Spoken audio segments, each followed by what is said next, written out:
aliyowapia baba zenu.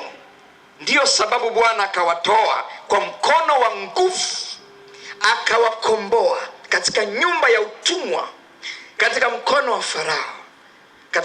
Farao, mfalme wa Misri. Unasikia ameeleza Mungu. Hawa watoto walikuwa hawaelewi kilichotokea huko nyuma. Wamejikuta tu wapo kwenye ofa wasioitegemea. Wamejikuta wapo kwenye mtelemko, hata hawajui wamefikaje mazingira mazuri. Wameingia kwenye nchi nzuri. Wanaona mkono wa Mungu unasimama. Kila maadui wanaposimama wanapigwa. Watoto hawaelewi kinachoendelea. Mungu anatokea anawaambia, nyie watoto msishangae hii neema ilivyo kubwa kwenu. Msishangae matendo ya Mungu yalivyo makubwa kwenu. Msishangae hizi baraka zinakuja kwenu kwa namna ya ajabu. Msishangae kwa nini nimeweza kuwatoa kwenye mateso, kwenye utumwa mlikokuwa.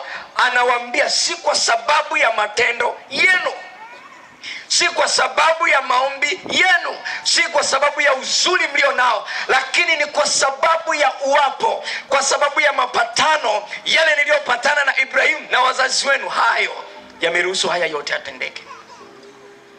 That is my point. Kwa hiyo hawa watoto waliyapata hayo kwa sababu ya agano. Nguvu yao ni agano lilokuwepo.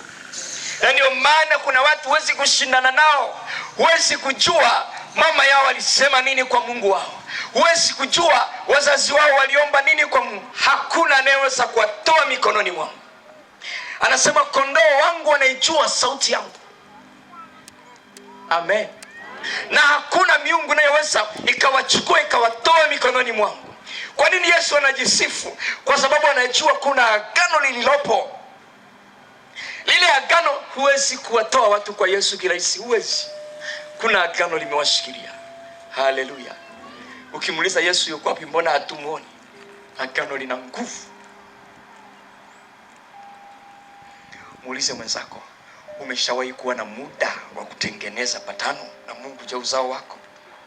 Au wewe unakurupuka kwa ajili ya maombi ukiona watoto wameanza kuwa hawaelewi shuleni, kwa hiyo unaanza kukemea tu, fungua kichwa chake, fungua akili zake, sawa? Atafunguliwa siku 2-3 alafu tatizo linarudi. Amen.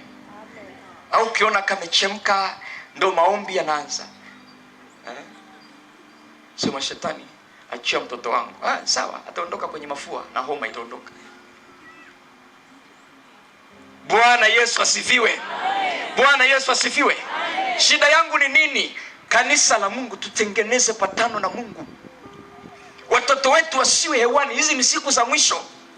Hizi ni siku za mwisho. Shetani yupo kasi na anaenda anavamia uzao, kwa sababu anajua, nilikwambia uzao ni lango. Hebu sema uzao ni lango.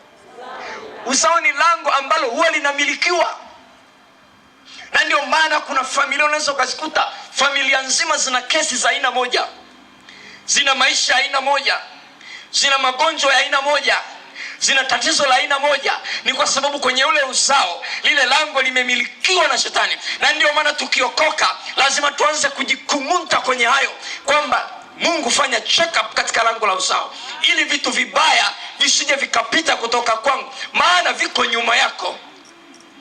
Na ndio maana kuna watu huwa kuna vita inainuka tu akishapata watoto.